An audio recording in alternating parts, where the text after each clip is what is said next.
So I found this logo on freepik.com and I wanted to animate this. But if you download this file, you see a lot of unnamed layers, which is really hard to animate. This is why I had to redraw this logo in my Photoshop.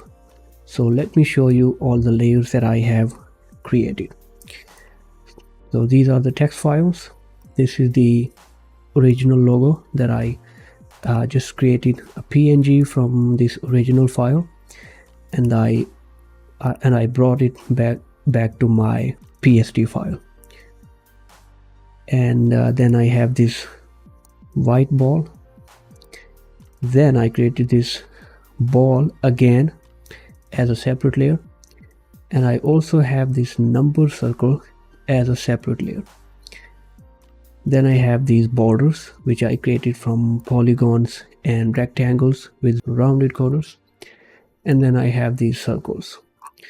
So you don't need to go inside this group. And then I have this stick. So this is all it has. You can download this file from the link in the description below.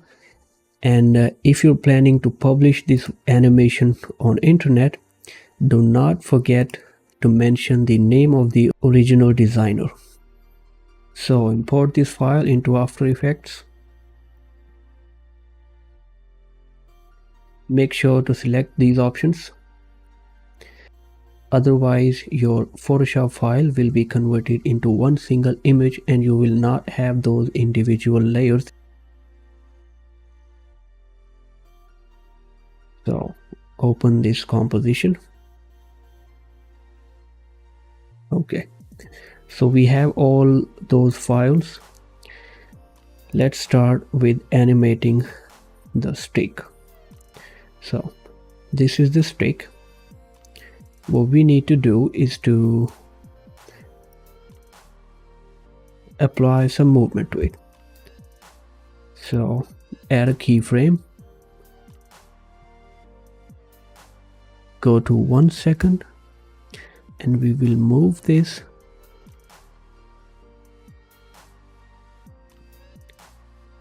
back.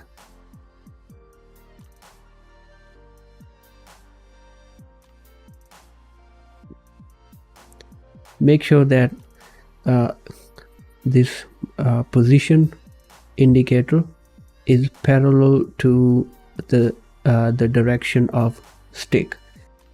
That way you will be making sure that the stick is moving straight. You can copy this exact frame, go to this point and paste it. So it starts from here, goes back, and then suddenly goes forward. And then after hitting the ball, it goes back out of the scene.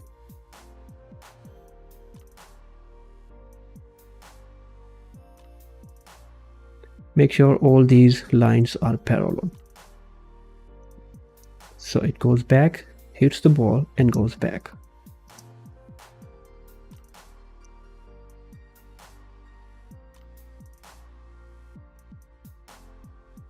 Select the first two keyframes and easy ease.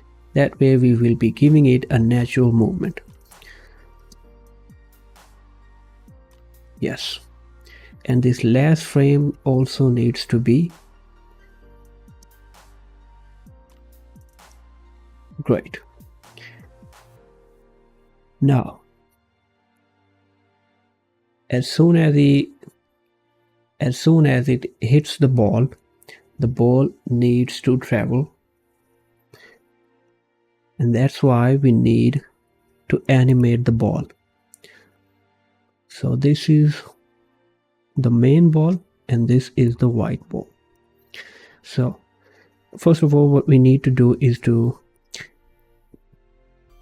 connect this number circle to the main ball, so that if we move the ball or animate the size and position of the ball, the number circle will follow along.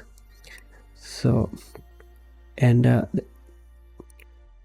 initially we want the size of these two balls, the white ball and the main ball, to be somewhere around 44. Yes. And then later on we will upsize it, as you can see in the preview animation. Okay, and this is the white ball. Let's give it the initial position.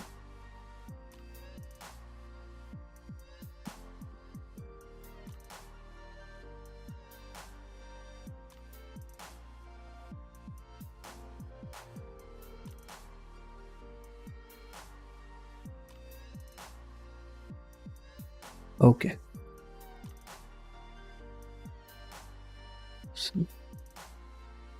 Okay, so as soon as it hits the ball needs to move towards the other ball, hit the ball and move this way.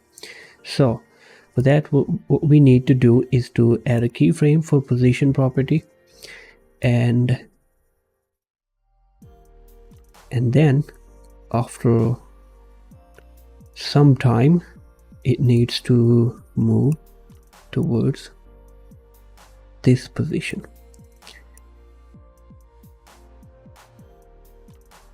Okay.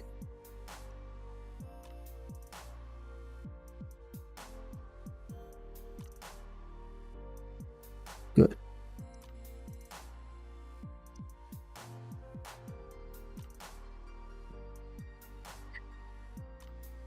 And maybe a little bit faster.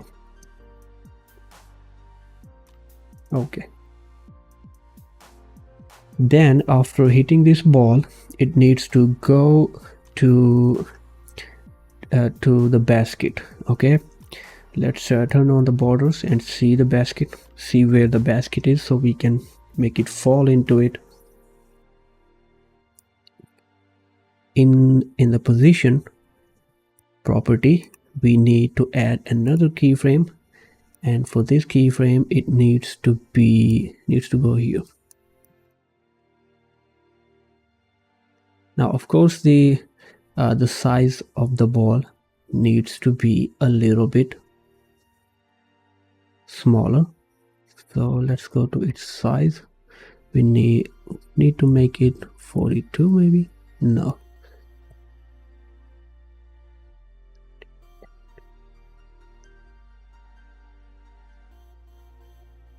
yes. Okay, and same for this ball. Okay, back to its position property,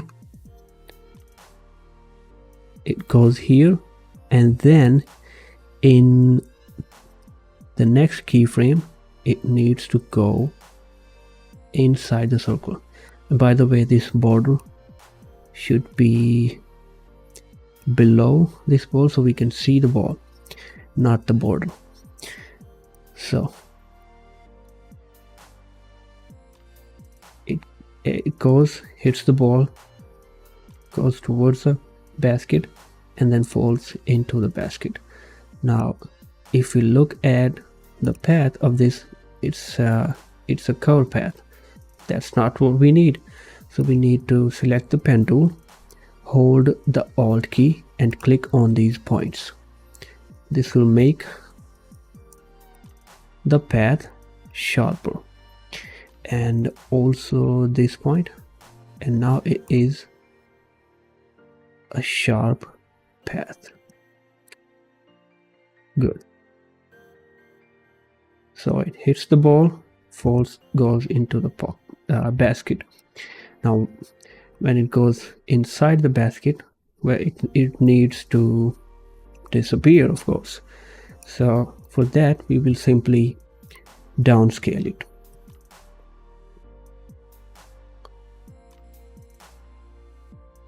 So this is the initial size and this is the final size, which will be 0. So this is how it looks.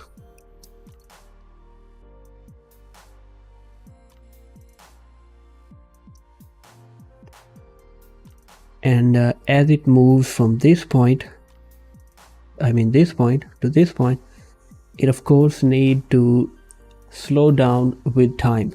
So for that purpose we need to select these layers and easy. So we did not easy the initial frame, because the initial velocity has to be maximum, because that's where the stick hits the ball. And when the stick hits the ball, it gives it a momentum, a speed, and this is the highest speed it has.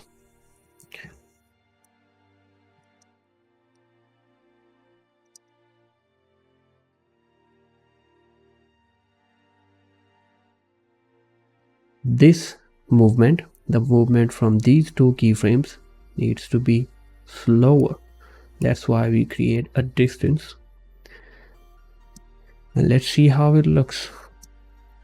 Well, I think this keyframe also needs to be without the easing. Yes.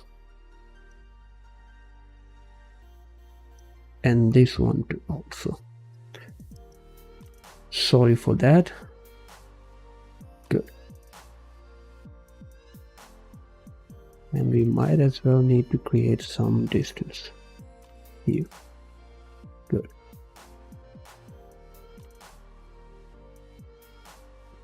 And this one needs to be a little bit faster. Yes. Okay. Good. So as soon as it hits this other ball, by the way, it needs to, touch this ball. Okay, as soon as it hits this other ball needs to move to this edge of the table, and then to this edge, and then here, and then come back to its initial position. For that, we again apply the same technique. Go to position property, add a keyframe, and then add another keyframe to make it move to this point.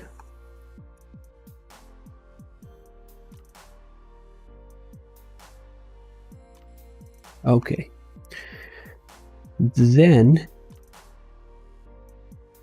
it goes, by the way, after every collision, the speed of the ball decreases. That's why we are increasing the gap after every step.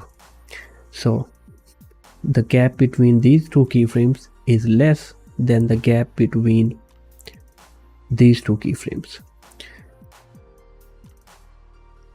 And then it goes here, maybe.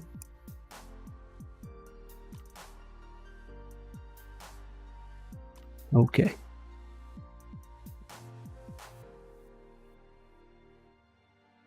And then see, the gap is more between these two keyframes than these two keyframes, and even more than these.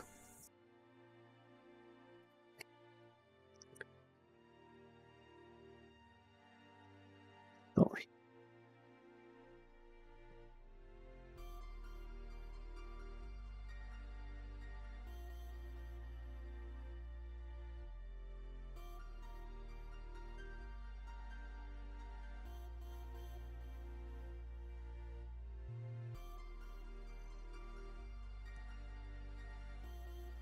Okay, and then the last keyframe, well, it needs to go back to its initial position, so we will just copy this initial keyframe, go to this position and paste it. So go to pen tool, hold the Alt key and click on these corners to make the sharp edges.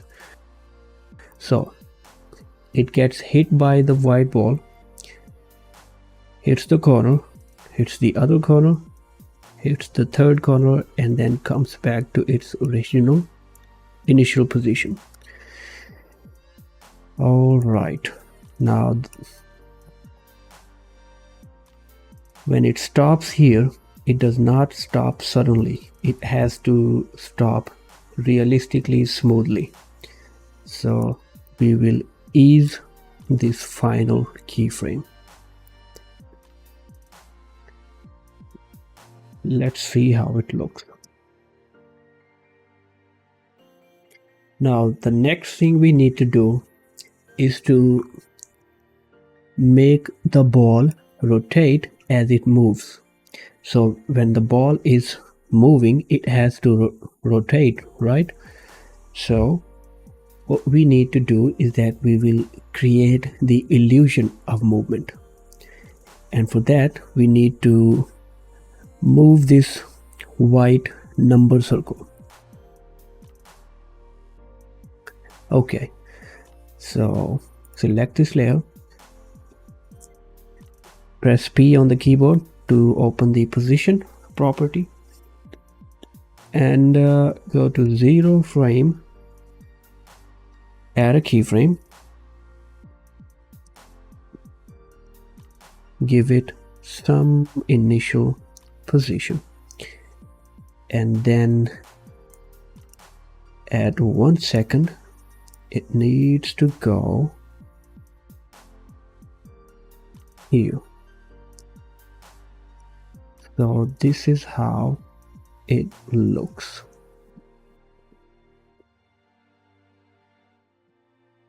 Maybe a little bit upward. Okay.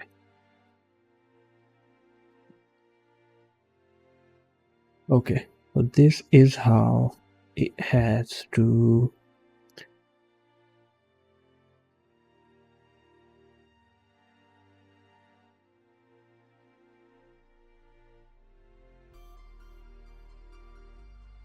and because on this side of the ball there is a reflection of the light source, so this number does not have to be visible in the area of this reflection. This area needs to be completely white, and this area always has to stay dark. So what I will do is that I'll pre-compose this number circle so it falls into a new composition. By the way, make sure to move all these all the properties into the new composition, so that the keyframes that we added to its position will go into the new the layer inside this composition. And if we select the other option, then those position keyframes will be applied to this composition layer, which is not what we want. Now we need to create a mask.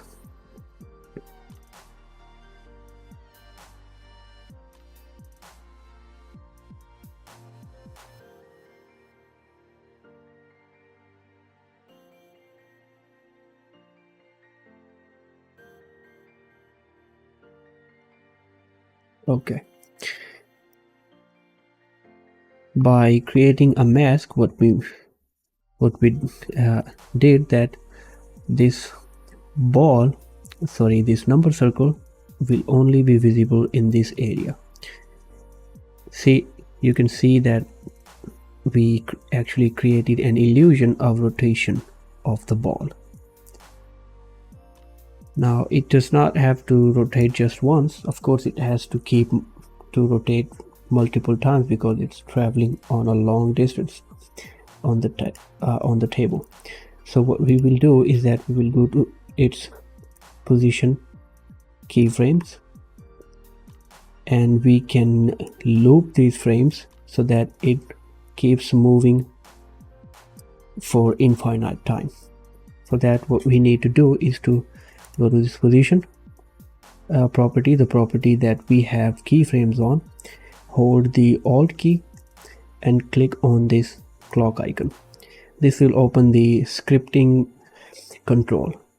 So in this in the script section, we just have to write loop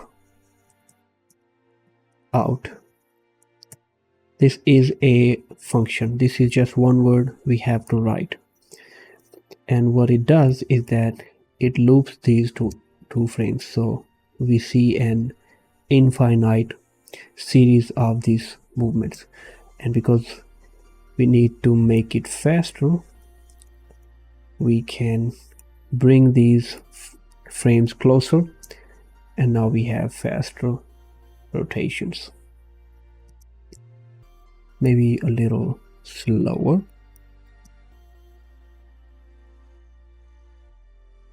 Okay, let's go back to the main composition, and you can see that the ball looks like it is rotating. And of course, as the ball moves or travels along the path, its own position path, the number also has to move with it. So we use this icon, click on this, hold it and drag it to the ball. So this way we connect the number to the ball, and now if the ball moves, the number will move with it.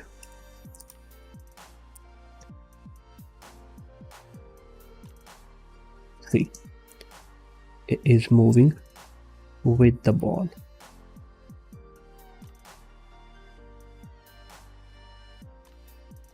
Okay, now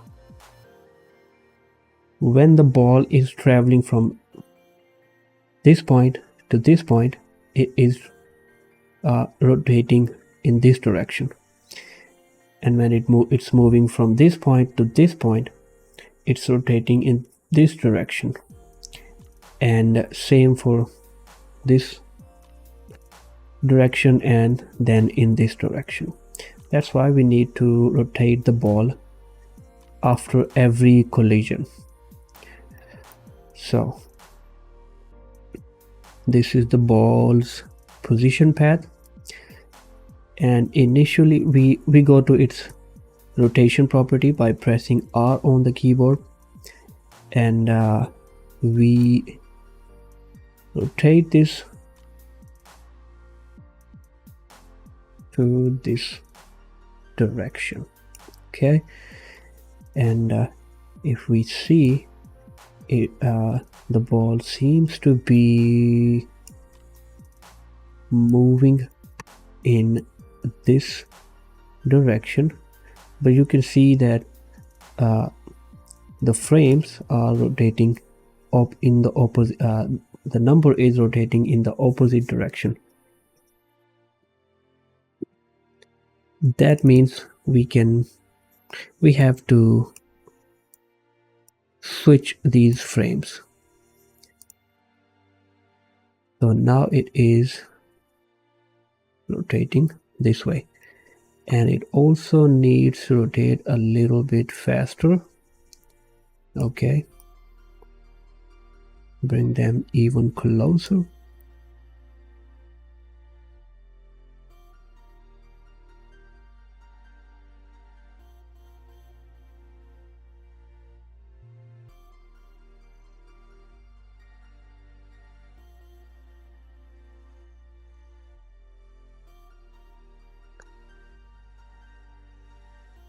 Now we add a keyframe for this rotation, and we go to this point,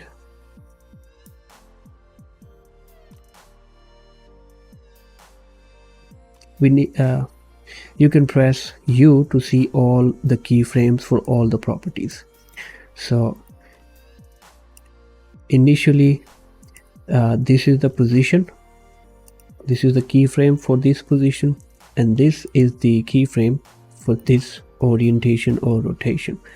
And when it reaches this position, the direction of this rotation needs to be this way. So what we need to do is to add another keyframe, and this way the direction will be same between this interval, and right in the next frame we can change the direction to this. Okay, so it goes like this, collides, and then turns this way, and then it keeps rotating in this direction. Now as it reaches this point, the direction needs to change again. So we add another keyframe for the same value without changing, and then in the next frame we change the direction, but this way, instead of clockwise rotation, we need to rotate this anti-clockwise. Why? Because we have already created the wrong movement of this light reflection. The reflection of light needs to stay in one direction. We have already changed it two times from this point and this point, which is very illogical, but we have to do to save time. And if we turn it all the way to this side, that will be 180-degree switch, which is even worse. So we do not want to do that, but this is slightly better. That's why I rotated this anti-clockwise. So this is the next direction, so it goes this way,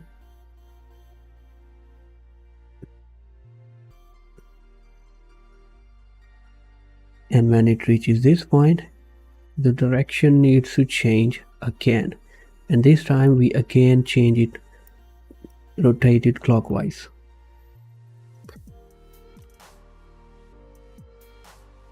Okay,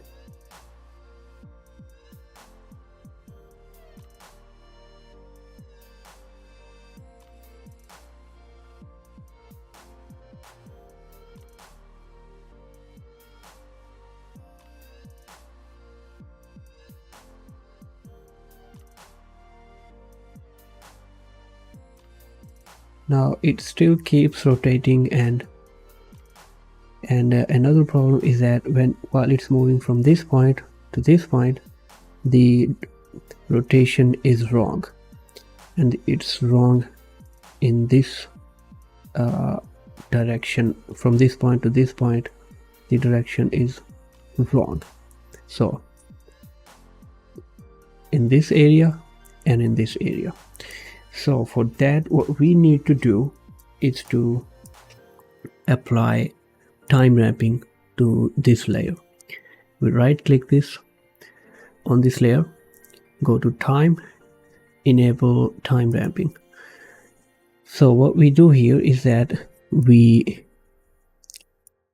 create a time frame. We delete the initial time frame so that it does not rotate before this keyframe, and after that it will start rotating. And when it reaches this point, I mean this keyframe, right after this we need to change or reverse the direction of it.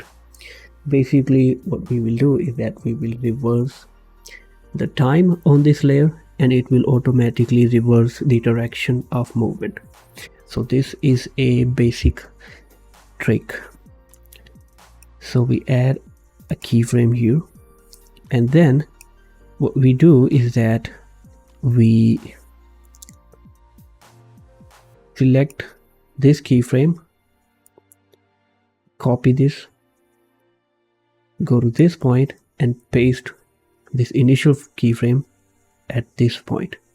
And we also need to delete this one because we do not need to rotate it after this keyframe.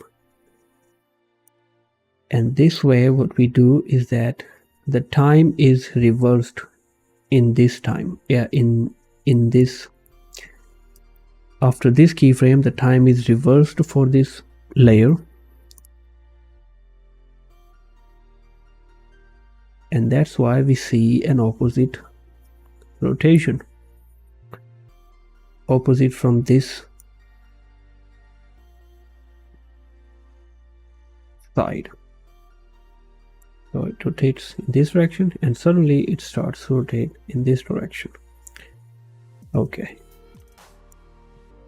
And the rotation stops after this frame.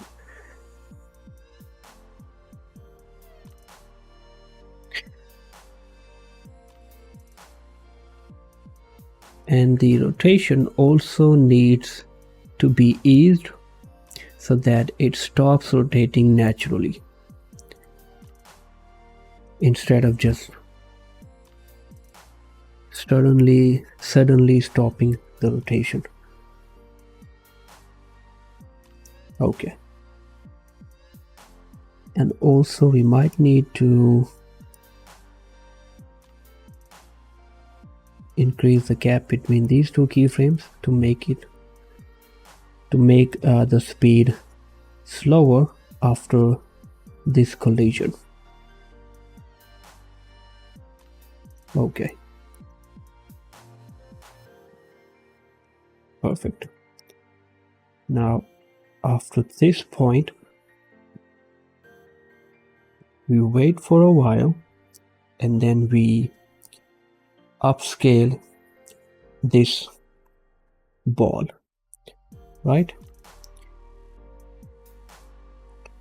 Another thing you might want to do is that you want to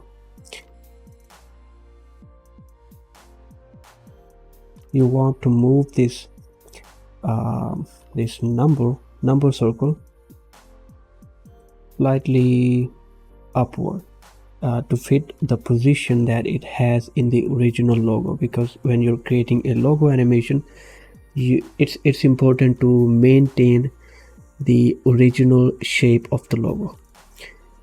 Okay, so that's why we can do this by a very simple technique. We can just change the time value to, yes, I think that's the original position. So now it will stop here, so there's no movement forward. Let's see how it looks.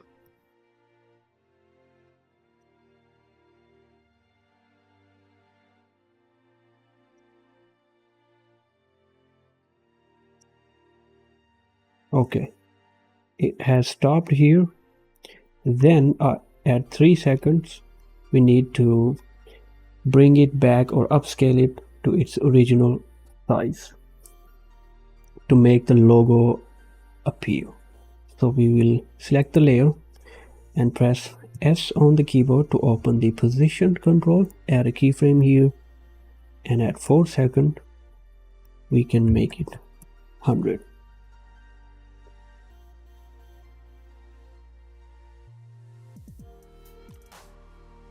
Okay, select these frames and easy ease.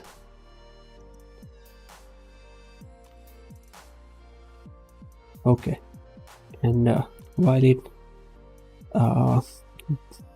grows to a bigger size, we also need this triangle shape to, you know, come into the scene. So for this layer, we go to position and give it an initial size of 0 value, and at 4 seconds we make it 100. So this is how it will appear.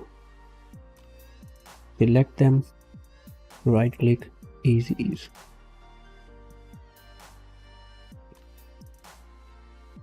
And to make sure that it grows back to from the center of this ball, we can go to the final frame and select this anchor point tool and bring the anchor point to the center of the ball. And this way, basically, the anchor point is actually the center of rotation and center of scaling and the center of movement. And now it will grow from the center of the ball, basically exactly where the ball appears. Okay. It looks a little more in rhythm with the ball.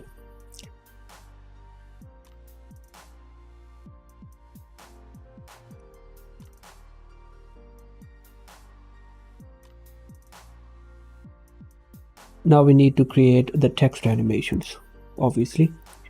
So now these were the text layers inside the Photoshop file, but when we bring them into After Effects, what happens is that they get converted into normal files, and we can turn them back into text files or text layers. We can select the layers, right click, go to create and convert to editable text. And now it's an editable text. We can edit the text, or we can apply text animation to these layers. So we go to effects and presets, and I will simply search a preset which is called stretch each line. Okay, and this is how this text animation looks.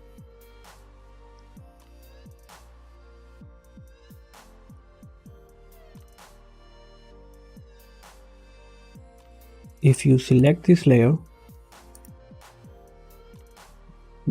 and click this arrow button, go to the text property, you will see this animator that we just applied. So this is the preset that we searched in the effects and preset panel and dragged it to it. And in this animation panel, we have the range selector, and in the range selector we have the offset property, which has these two keyframes which we can edit to edit this animation. And if you want to make it faster, we can bring these keyframes closer. We right click and easy ease them to make them look well smoother.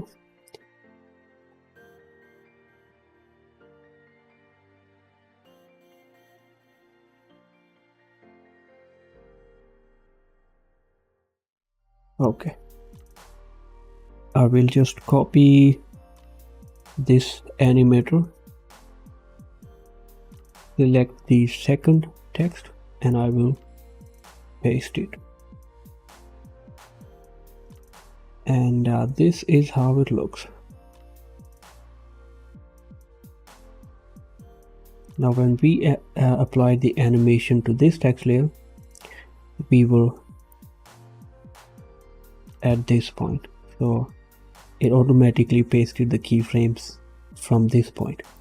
So we need to drag it parallel to the other text layer.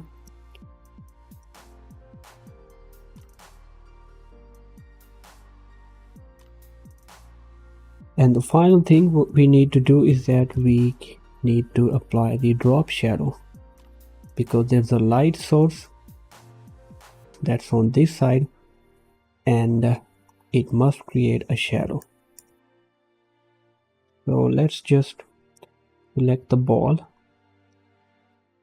and the stick and the white ball. Recompose, let's call it balls and stick.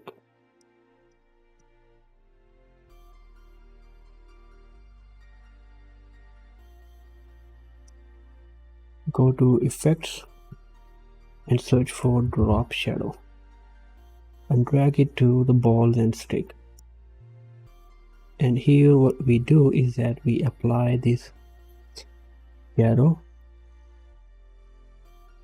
Change the direction to something like this.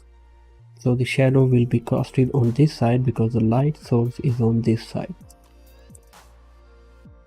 And let's reduce the opacity to 30. Makes sense now. And let's see how it looks.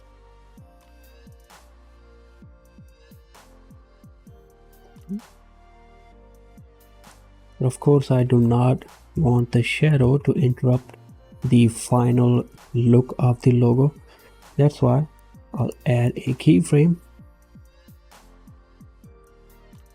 to this shadow property, the distance basically.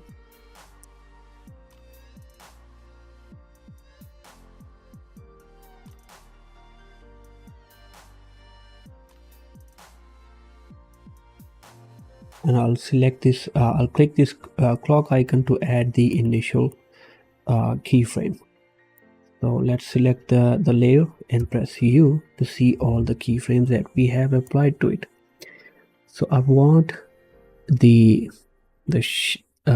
shadow distance to reduce while it reaches its final position, before it reaches its final position. So I'll add a keyframe here at this point, and then when it reaches the final position, I want this to disappear, so that when the final logo appears, the shadow is already gone. And now the final logo looks just fine, right?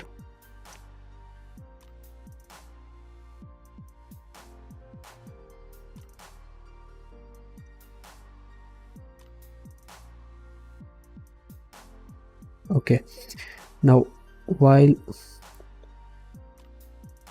we increase the size of the ball, we can make these borders disappear, and for that we can simply add scale keyframe and upscale it so that it disappears. Simply, that's exactly what we want to do. So let's see how the final animation looks.